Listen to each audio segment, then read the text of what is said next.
Imagine you've been doing everything right. You exercise, you watch what you eat, you take your medication every single morning without fail. Your doctor checks your numbers, nods, and says you're fine. 120/80, perfect, textbook. You leave the office feeling reassured, safe, like you've beaten the odds. And then you find out that for someone your age, that perfect number might actually be quietly doing damage. Not because you're doing something wrong, but because the number itself, the sacred 120/80 that's been drilled into our heads for decades, was never designed for you. It was designed for someone much younger, and by the end of this video, you'll discover the exact blood pressure range many geriatric specialists now consider safer and more appropriate than the old 120/80 rule. A range most doctors never discuss with their patients over 65. So stay with me, because what you're about to hear is going to change how you think about every single blood pressure reading you've ever received.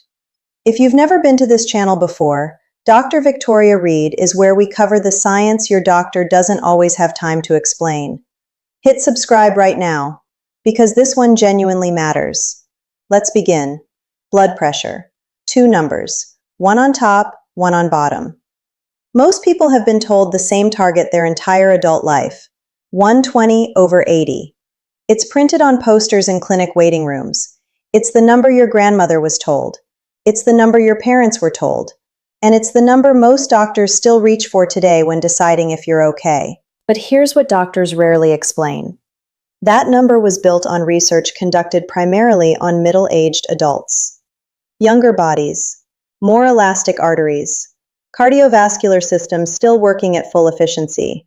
And for decades, almost no one seriously questioned whether that same target made any sense for a 70-year-old whose entire circulatory system has fundamentally changed. The arteries of an older adult are not just older versions of younger arteries. They are structurally different, functionally different. And what is perfectly healthy pressure for a 45-year-old body can mean something completely different and potentially dangerous for a 70-year-old one. But the standard held firm. Doctors everywhere kept prescribing to that single number. And then something happened that cracked the whole system open. But before we get to that, there's someone I want you to think about. Her name is Dorothy. She's 77 years old, lives in a quiet suburb of Tennessee, takes her blood pressure pill every morning with her coffee, goes to her doctor like clockwork.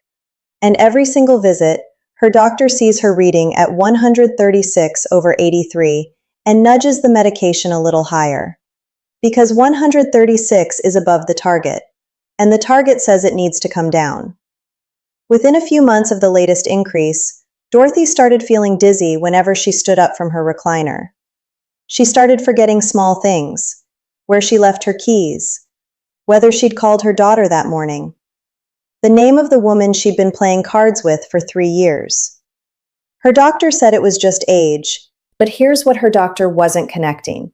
And what most doctors across America are still missing, is that those symptoms might not have been aging at all. They might have been her blood pressure dropping too low. Too low for her stiffened arteries. Too low for her aging brain that needed just a little more pressure to keep the blood flowing properly. Dorothy's story is playing out in clinics everywhere right now. And most people never find out the truth behind it. So let's follow the science. Because what researchers discovered when they finally looked hard at this question is genuinely shocking.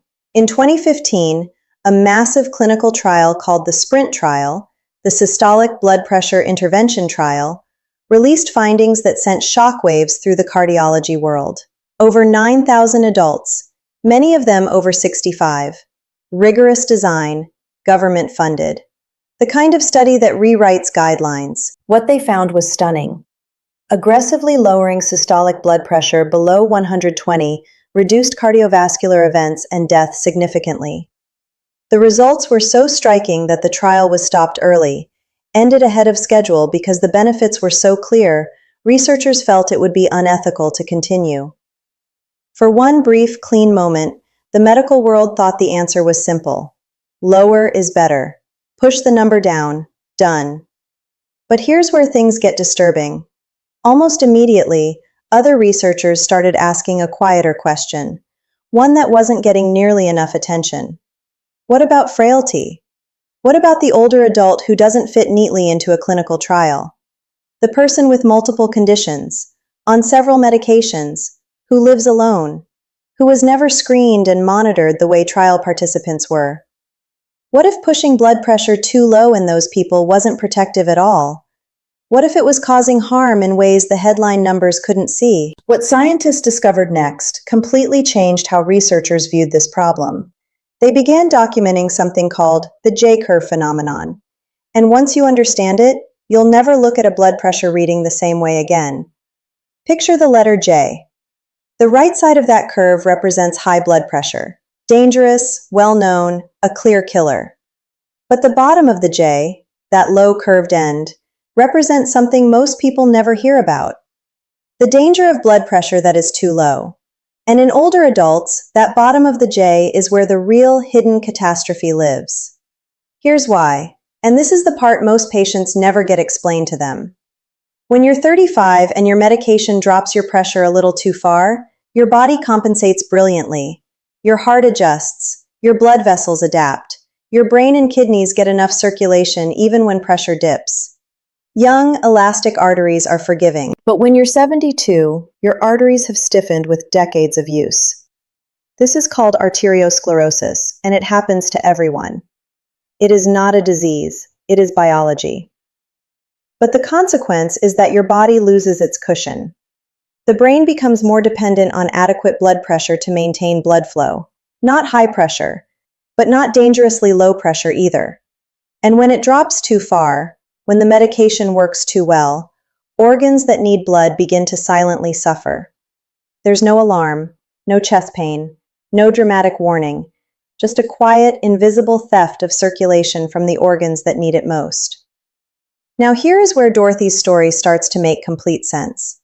What this means for you right now, if your blood pressure is reading below 110 systolic, that's the top number, and you're over 65, talk to your doctor about whether you've experienced dizziness when standing, unusual fatigue, or memory changes.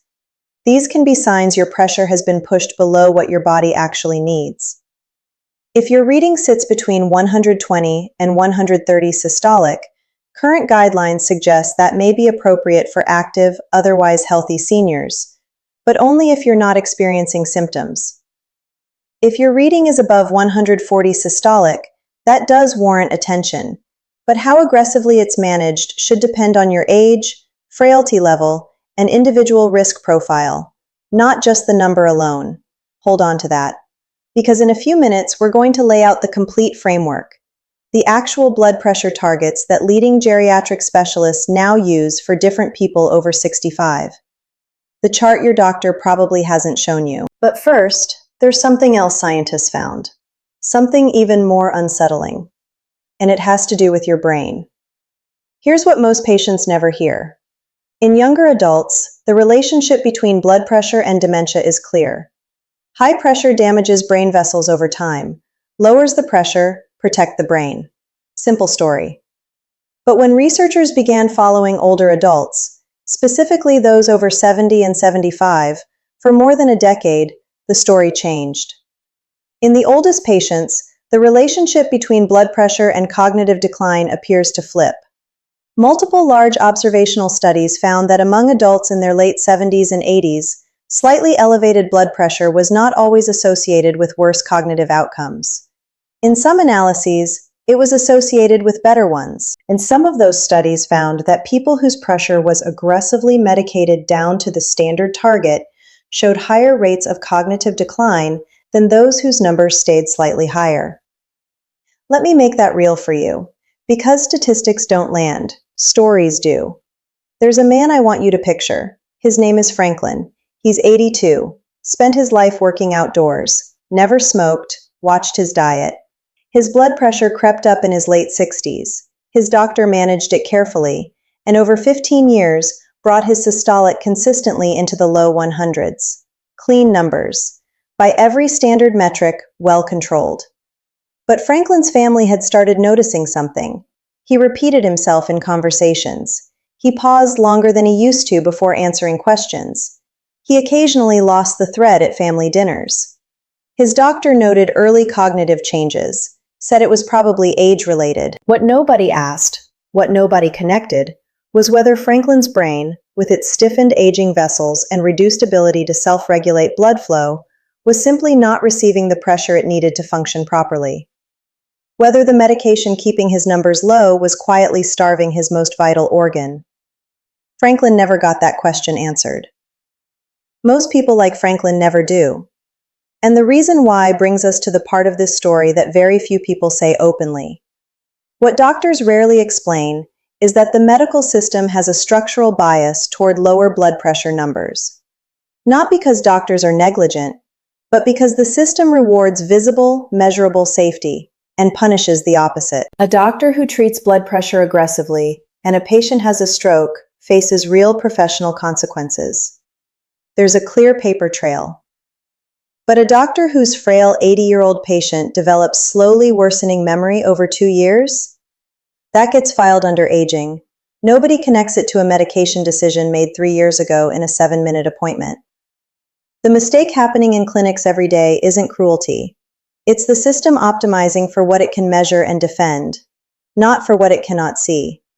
And so the pressure, no pun intended, consistently nudges toward lower numbers, toward metrics that look good in a chart, regardless of what those numbers might actually be doing inside an individual human body at 78.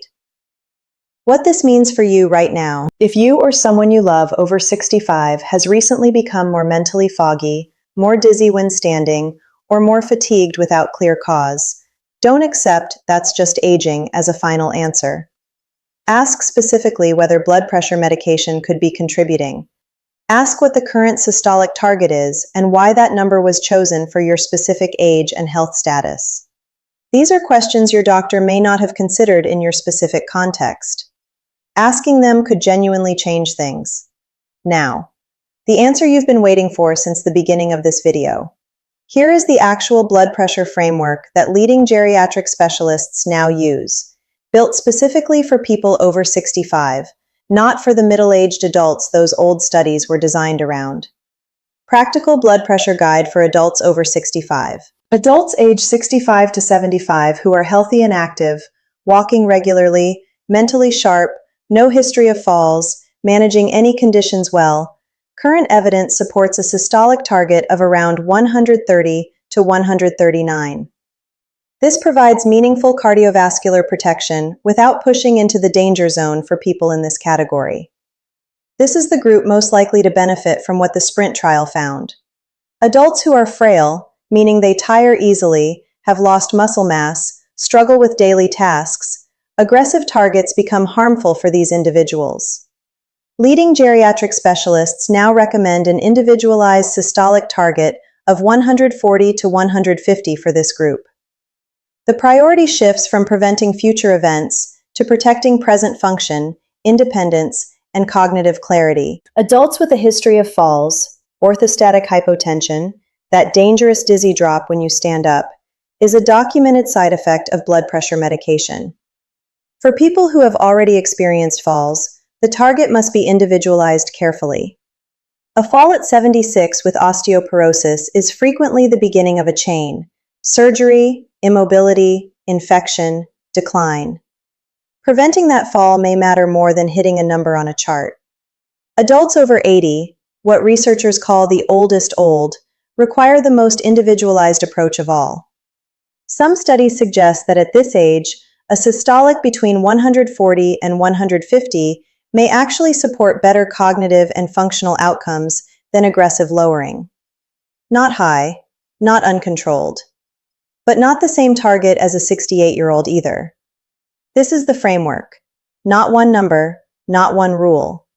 A personalized, age-aware approach that asks, for this specific person, at this specific stage of life, what blood pressure actually serves them best? And the fact that this framework isn't the default conversation in most clinical rooms across America.